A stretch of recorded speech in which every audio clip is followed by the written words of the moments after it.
Rhythm in the serve is an important criterion to ensure a fluid service action. In the early stages of serve development, the Eastern forehand grip and correct stance are taught, together with a rhythmical swing pattern usually associated with the instruction both down, both up. Such an instruction means that both arms, the racket and ball arms, move in synchrony. With such a teaching technique, the idea being conveyed to the learner is to control the ball placement and also to transfer body weight efficiently. Hitting up and out through the ball is also taught, as forward ball rotation will then assist gravity to bring the ball into the service court.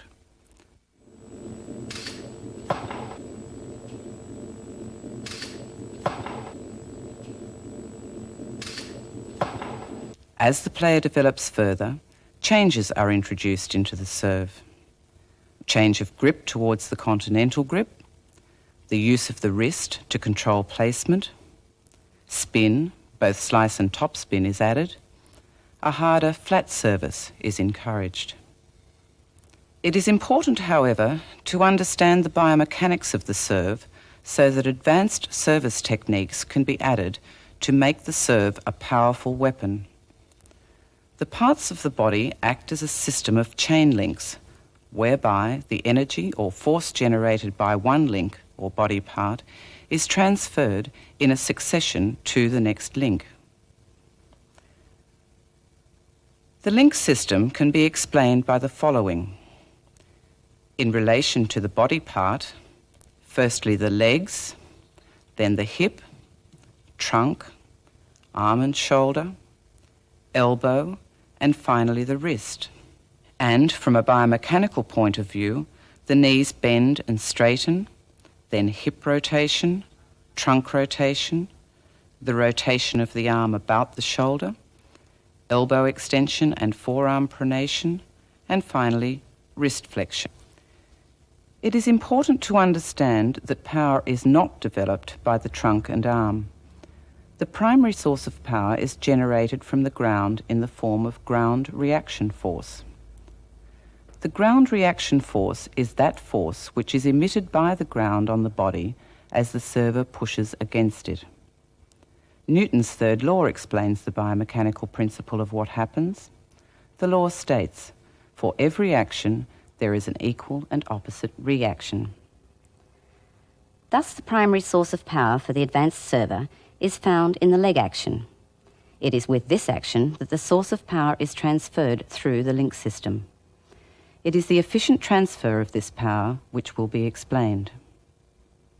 If pushing against the ground is the way to develop force, and thus power, then the knee bend becomes the main technique to master.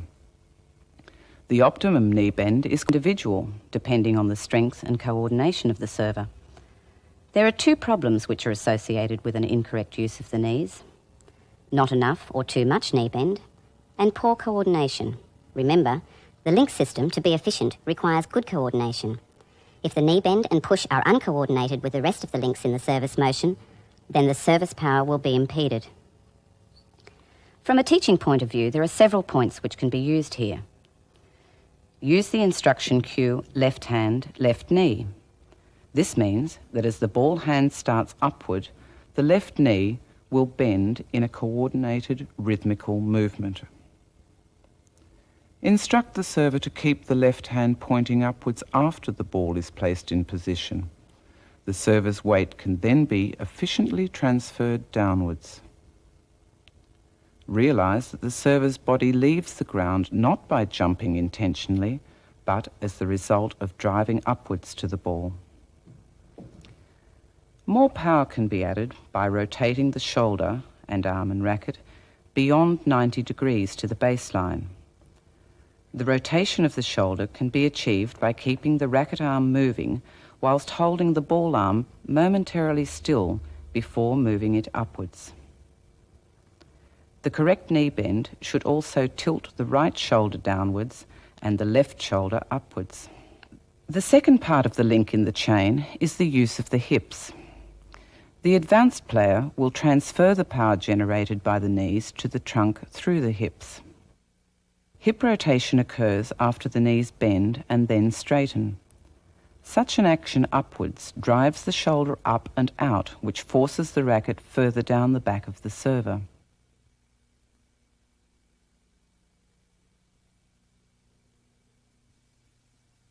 The force has been transferred from the ground through the legs to the hips.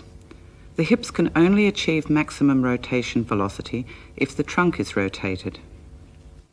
Most good servers have considerable trunk rotation. Note that the left arm is tucked in front of and across the body. This arm action decelerates the trunk rotation, thus allowing the racket arm to accelerate. Following the trunk rotation, the next link in the system is the rotation of the arm about the shoulder. When the arm is at the bottom of the backswing behind the back, it is externally rotated at the shoulder. On the upward or forward swing, the upper arm internally rotates at a very high speed. The next part of the link involves the elbow in two ways.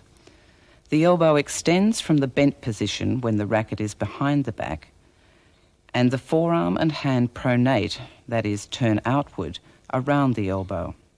The velocity of these two actions is very high. When the racket is behind the back and during the early forward swing, the wrist is hyperextended, that is, the hand bends back at the wrist. As the racket head accelerates towards the impact point, the hand flexes at the wrist until, at impact, it is relatively straight compared to the forearm, and then the racket head continues in its high velocity so that the wrist flexes. Whether or not the wrist snap takes place prior to impact, it is a good teaching technique to suggest that the server points the wrist in the direction he or she wants the ball to go. The wrist action from a hyperextended position through to a straight at impact and then bent position after impact is the final stage in the chain of links which produces a powerful serve. The advanced service action requires an efficient transfer of force which develops from the ground. For the chain link system to be efficient, the force must pass through the body parts in a coordinated, synchronized order. Notice the lifting of his toes on the left foot. This activates the nerves in his calf muscles, the first stage in the chain linkage.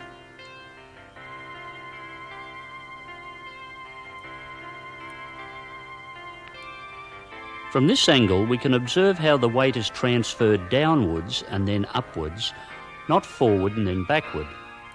It is an excellent position to observe how far Boris's knees bend.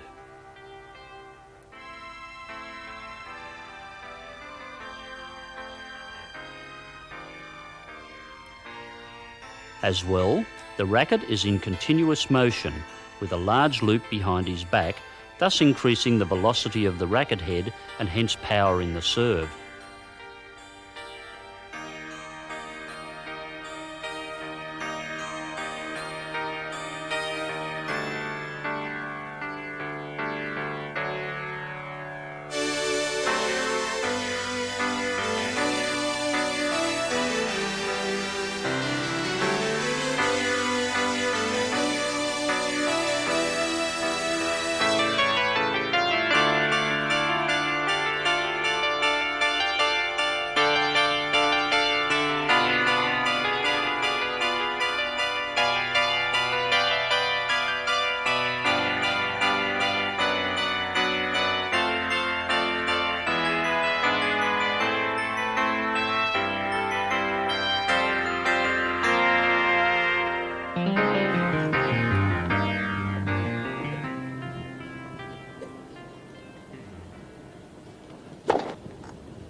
John was the first to introduce a quite different stance for the service. It is good for rotating the hip and trunk, and for a left-hander, the rotation is towards a right-hander's backhand. He has a deliberate, slow, both down, both up action.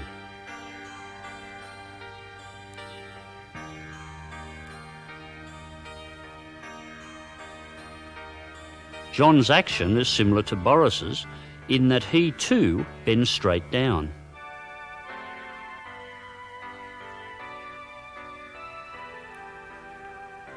To judge how far the shoulders rotate, watch the racket behind his back as it actually comes into court.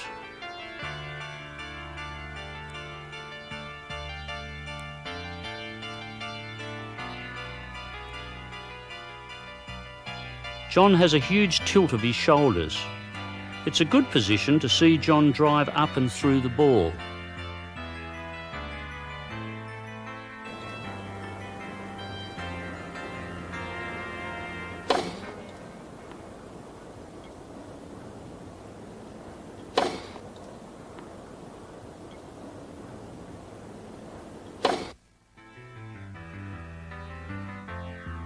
Ivan goes through a bouncing routine before commencing his serve. He starts with his weight on the back foot. Note his front heel off the ground.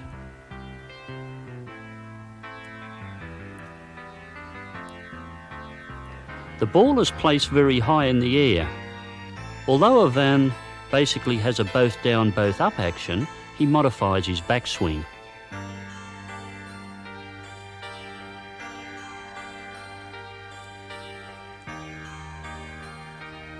While the ball is in the air, he has a quick knee bend and brings his back foot up to his front foot.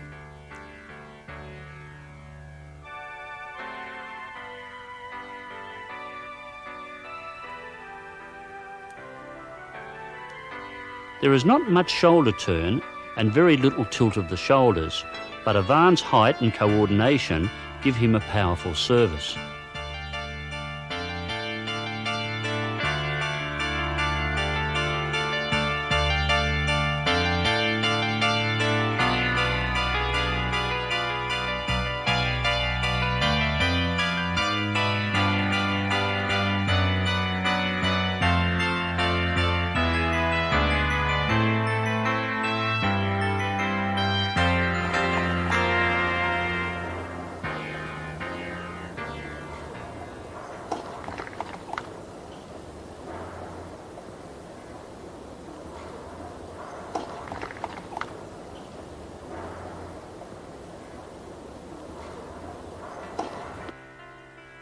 Pete lifts his front left foot like Boris, but has his weight slightly on his back foot to start the serve.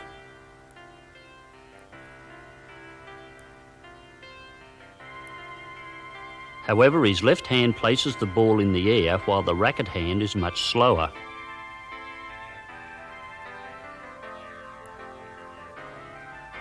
Watch the racket head speed behind Pete's back.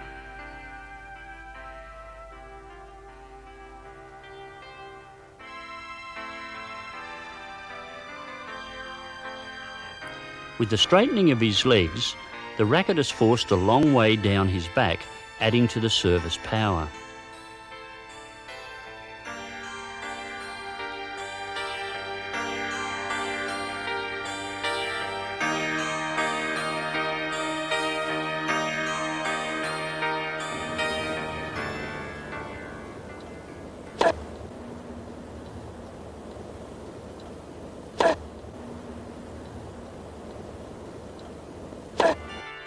Steffi's action is similar to Ivan's. The ball is placed quite high, which is followed by her back foot coming up and a quick knee bend.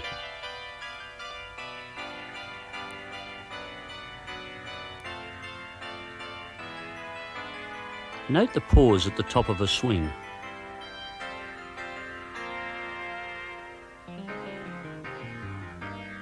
Her shoulders and right arm from shoulder to elbow are parallel to the ground. Steffi does not tilt her shoulders, but her left arm is beautifully positioned. The picture is excellent to see how her racket goes out through the ball.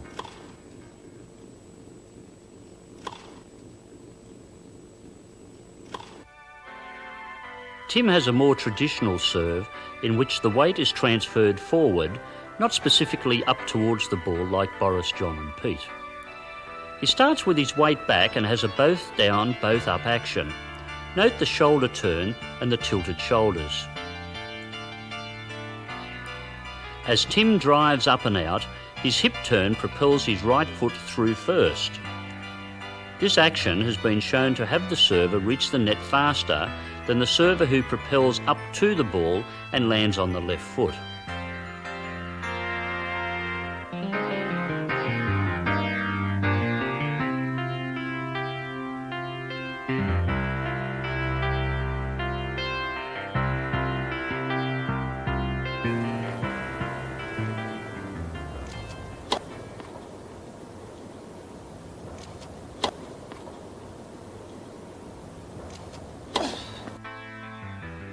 Yannick has a classical coordinated forward weight transference serve.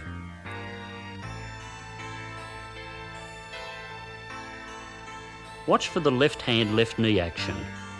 His shoulders both rotate and tilt, and the back foot comes up to the front foot.